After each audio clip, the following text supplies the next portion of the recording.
Okay, welcome to another video for 12th graders. For those who don't know, मैंने अभी अपनी class 12th पास की है और आज की वीडियो में मैं अपनी सब्जेक्ट वाइज स्ट्रेटेजी आप सबके साथ शेयर करने वाली हूँ। और हाँ, अगर आपको किसी पर्टिकुलर सब्जेक्ट के बारे में जानना है तो मैंने वीडियो में टाइम स्टैम्प्स ऐड कर दिया, आप देख सकते हो।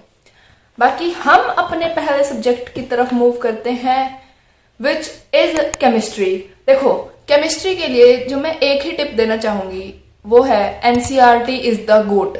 मतलब केमिस्ट्री में ना एनसीईआरटी को बिल्कुल अच्छे से पढ़ लो, उसको रीड अच्छे से करना है, उसका हर एक क्वेश्चन अच्छे से बनाना है। मतलब एनसीईआरटी के बाहर से कुछ भी नहीं आता पेपर में, और ये मेरा पर्सनल एक्सपीरियंस है। मैंने एनसीईआरटी को स्टार्टिंग में इग्नोर किया था, लेकिन लास्ट में जाके मुझे समझ आने लग गया कि नहीं, इसी में से ही आएगा। एंड मेरे पास एक प्रूफ भी है। सेकेंड चैप्टर में से ही मैंने रीडिंग तो की थी, पर इतने डीप में जाके रीडिंग नहीं की थी और चीजों को समझने की कोशिश नहीं की थी। बस for the sake of reading कर ली थी। लेकिन पेपर से 2-3 दिन पहले मेरी नजर पड़ी थी इस लाइन पे और मैंने इसको अच्छे से गूगल करके समझा कि इसका मतलब क्या है, और इसका सेम एमसीक्यू क्वेश्चन पेपर में आ गया। मतलब मैंने अटैच कर दिया होगा, तो हाँ, यू कैन सी, मतलब एनसीईआरटी में से ही आता है केमिस्ट्री का 100%। अगर तुम एनसीईआरटी को अच्छे से कर रहे हो और एनसीईआरटी का हर क्वेश्चन बना रहे हो, केमिस्ट्री में 100 लाने बहुत आसान है। अगर मैं एनसीईआरटी स्टार्टिंग से पढ़ती ना, मेरे केमिस्ट्री में 100 थे। बाकी जो क्वेश्चन जब भी करोगे ना, तो एक बात का ध्यान रखना होता है कि हम किसी भी चीज के गलत क्वेश्चन ना प्रैक्टिस कर लें।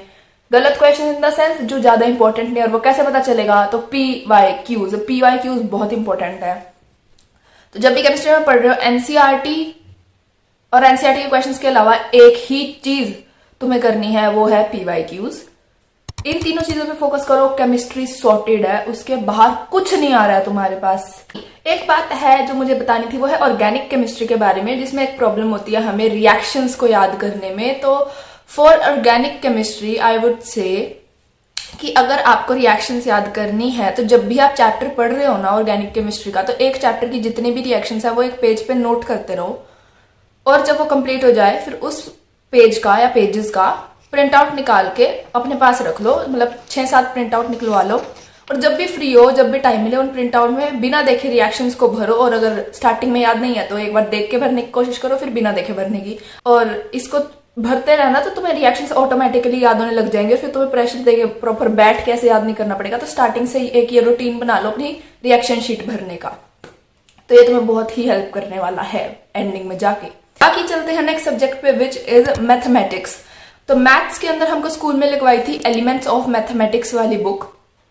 इस बुक के अंदर एनसीईआरटी भी है और बाकी है, मतलब एग्जाम्पलर के भी इंपॉर्टेंट क्वेश्चंस हैं, एनसीईआरटी भी अलग से गिवन है, एनसीईआरटी कॉर्नर।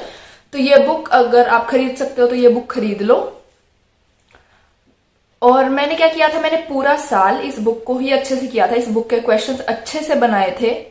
और एंडिंग में जाके, मतलब जो लास्ट के 2-3 महीने रह जाते हैं, तो उशांक सर ने एक वीडियो डाली थी important question of NCERT exemplar and NCERT. तो लास्ट में उन क्वेश्चन को अलग से एक बार जरूर बना लिया था। बाकी मैंने इस एलिमेंट्स ऑफ मैथमेटिक्स वाली बुक को अच्छे से किया था और कॉन्सेप्ट अच्छे से करे थे। तो मैथ्स में मेरा इससे हो गया था, तो तुम इसको रेफर कर सकते हो बुक को। It is a very good book, मतलब एनसीईआरटी बेस्ड ही है।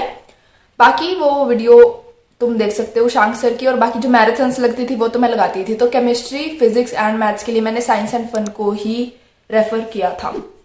बाकी अभी चलते हैं हम फिजिक्स पे। फिजिक्स के लिए जो मेरी टिप है वो है डेरिवेशंस को लिखो जब भी टाइम मिले, जिससे तुम्हें डेरिवेशंस याद हो जाएं। बाकी न्यूमेरिकल्स के लिए कहाँ से करने हैं न्यूमेरिकल्स, एक तो जो तुम्हें स्कूल से डीपीपी, असाइनमेंट, क्लास टेस्ट, इसमें जो भी न्यूमेरिकल्स आ रहे हैं उन्हें प्रैक्टिस करो। यूट्यूब चैनल की बात की जाए तो साइंस एंड फन मैंने बताया, एंडिंग में उनकी मैराथन्स हुई थी वो लगाई थी। बाकी एक चैनल है Arvind Sharma academy, let me check, सही नाम बोल रही हूं मैं, हाँ, फिजिक्स के लिए एक चैनल है अरविंद अकेडमी। वो चैनल बेस्ट है, मतलब क्वेश्चंस के लिए, तो तुम उस चैनल को रेफर कर सकते हो क्वेश्चंस के लिए, और कॉन्सेप्ट्स के लिए भी अगर तुम्हें समझने हैं तो सर बहुत अच्छे से पढ़ाते हैं। तो ये फिजिक्स के लिए ये 2 channel, science and fun and Arvind Sharma academy. Arvind Sharma academy नहीं, अरविंद अकेडमी। बाकी फिजिक्स के लिए एक और चीज की जरूरत पड़ेगी, वो है दुआ की, तो वो भी करते रहना साथ साथ। बाकी नेक्स्ट सब्जेक्ट की तरफ चलते हैं, विच इज इंग्लिश। इंग्लिश के लिए देखो टाइम बहुत कम मिलता है इंग्लिश की पढ़ाई करने के लिए, तो इंग्लिश के लिए मैंने क्या किया था, अगर तुम्हें टाइम मिल रहा है, कभी स्कूल में फ्री लेक्चर है और कोई दोस्त नहीं है बातें करने के लिए, तो इंग्लिश के चैप्टर रीड कर लो। और अगर चैप्टर रीड करने का बिल्कुल ही टाइम नहीं मिल रहा है तो तुम एजुकेशनल भैया जो यूट्यूब पे चैनल है, वो बहुत अच्छे तरीके से एनिमेटेड वीडियोस के थ्रू चैप्टर्स को समझाते हैं, तो उनकी वीडियोस को तुम 2x पे देख सकते हो।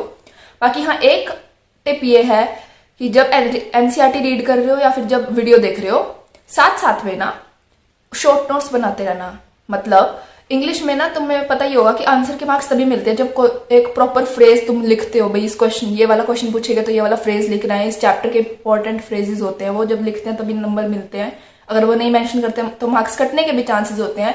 तो जब भी वीडियोस देख रहे हो या एनसीईआरटी रीड कर रहे हो ना, तो वो फ्रेजेस अपने एक अलग जगह पे लिखते रहना, क्योंकि बाद में फिर बहुत डिफिकल्ट होता है उन्हें फिर से ढूंढना। तो अगर स्टार्टिंग से ही लिख के रखोगे तो एंडिंग में प्रॉब्लम नहीं होगी और तुम पे एक वो होगा भाई जहां पे तुमने सब लिखा होगा। तो ये जरूर से कर लेना कि हर चैप्टर के इंपॉर्टेंट फ्रेजेस एक पेज में, मतलब समरी टाइप में अपने उसमें लिख के रखना, तो लास्ट में तुम्हें इसमें दिक्कत नहीं आएगी। बाकी इंग्लिश का जो मैंने बोर्ड्स के टाइम पे वो रेफर किया था जो चैनल, वो था डियर सर। डियर सर भी ऐसे इंपॉर्टेंट फ्रेजेस लिखवाते हैं। उनकी वीडियोस तुम देख सकते हो, पुरानी वीडियोस होंगी या फिर इस साल की आए, इस साल की अगर उन्होंने डालनी शुरू कर दिया, वरना पुरानी वीडियोस तो है ही। बाकी तुम डियर सर को रेफर कर सकते हो, उससे हो जाएगा सारे क्वेश्चंस, इंपॉर्टेंट क्वेश्चंस, चैप्टर की एक्सप्लेनेशन वीडियोस, सब कुछ वहां पे है, मिल जाएगा चैनल पे। तो डियर सर एंड एजुकेशनल भैया। बाकी तुम तान्या मैम की क्लासेस भी लगा सकते हो, वो भी अच्छी है, और एक साइंस एंड फन में दीपिका मैम। तो ये 4 चैनल मैंने इंग्लिश के बता दिए, तो तुम्हें जिसका समझ आए उसका लगा सकते हो तुम। उसके बाद नेक्स्ट सब्जेक्ट पे चलते हैं, विच इज फिजिकल एजुकेशन। अगर तुम्हारे पास है तो फिजिकल एजुकेशन में स्टार्टिंग में तो कोई नहीं पढ़ता है, लेकिन हमारे स्कूल में उसकी एक बुक लगवाई थी, एसपी क्लासेस की बुक थी वो, उसके अंदर सब कुछ था। मतलब बोर्ड के एग्जाम में उस बुक से बाहर कुछ नहीं आया था। लेकिन अगर तुम्हारे पास ये बुक नहीं है, और अब तो कहीं खरीदोगे, तो यूट्यूब पे जकी सौदागर, आई थिंक तुम्हें सबको ही पता होगा उनके बारे में, अगर नहीं पता है तो जकी सौदागर जो चैनल है उस पे जो सर ने नोट्स दिए हैं या फिर जो वीडियोस हैं वो भी है। मतलब जो इस बुक के अंदर है वो सर की वीडियोस के अंदर भी तुम्हें मिल जाएगा, तो तुम उन्हें भी रेफर कर सकते हो। भाई उनकी वीडियोस से नोट्स अपने अलग बना के रख लो, क्योंकि एंडिंग में एक चीज हमें चाहिए रहती है जिसमें से हम पढ़ सकें, क्योंकि एकदम से नहीं होता है, तो तुम उसको रख सकते हो, वरना अपना एंडिंग में कर लेना फिजिकल एजुकेशन का। जकी सौदागर सर सॉर्टेड है। बाकी हाँ, मुझे मैंने एक और चैनल से भी किया था, एपीपीडिया। इस चैनल पे जो मैराथन्स हुई थी लास्ट में क्वेश्चन की, वो बहुत अच्छी थी और उनसे बाहर क्वेश्चन आई डोंट थिंक आए हैं, तो तुम ये 2 चैनल रेफर कर सकते हो। एंड लास्ट मेरे पास आईटी भी थी एडिशनल में, अगर तुम्हारे पास भी है तो आईटी, कंप्यूटर साइंस, इन सबके लिए एक ही चैनल है, FOC क्लासेस। उस पे मैम ने पूरा अच्छे से बताया हुआ है। मैम के नोट्स के बाहर से कुछ नहीं आता है, क्योंकि जो हमारे स्कूल के नोट्स हमको सर ने दिए थे और जो मैम बताती हैं वो भी आपस में अलाइन कर रहे थे, तो उनसे बाहर से कुछ नहीं आया था। तो तुम इस चैनल को आईटी के लिए रेफर कर सकते हो। बाकी ये जो लास्ट के 3 सब्जेक्ट्स पढ़ाए पढ़ते सारे लास्ट में ही है, लेकिन अगर तुम्हें टाइम मिले, जैसे कई बार क्लास में टेस्ट वगैरह होते हैं, यूनिट टेस्ट वगैरह होते हैं, तो इनकी थोड़ी थोड़ी सी प्रिपरेशन करते रहना। मैं ये नहीं कह रही कि अलग से बैठ के करो, लेकिन हाँ, अगर तुम्हारा कोई क्लास टेस्ट है या फिर वो है तो उसके लिए थोड़ा सा पढ़ लेना, क्योंकि थोड़ा सा तो दिमाग में होना चाहिए ना, क्योंकि पेपर से एक दिन पहले भी कितना ही करेंगे। तो ये लास्ट के 3 सब्जेक्ट तुम वैसे कर सकते हो, और बाकी PCM तो स्टार्टिंग से ही करना पड़ेगा। तो ये थी मेरी सब्जेक्ट वाइज स्ट्रेटेजी, क्योंकि बहुत इंपॉर्टेंट होता है तुम रेलेवेंट चीजों को पढ़ो और बाकी चीजों पे अपना टाइम वेस्ट मत करो। और कमेंट्स में अपने मार्क्स लिखो कितने एम कर रहे हो, क्योंकि मैनिफेस्टेशन इज रियल। और अगर तुम्हें इस बात पे थोड़ा सा भी शक है ना, तो सब्सक्राइब बटन दबा लो, क्योंकि अगली वीडियो आने वाली है, because I have proofs. So let me see you in the next video. बाकी कमेंट कर देना, सब्सक्राइब कर देना, लाइक कर देना वीडियो अगर हेल्पफुल लगी हो। Bye, best of luck.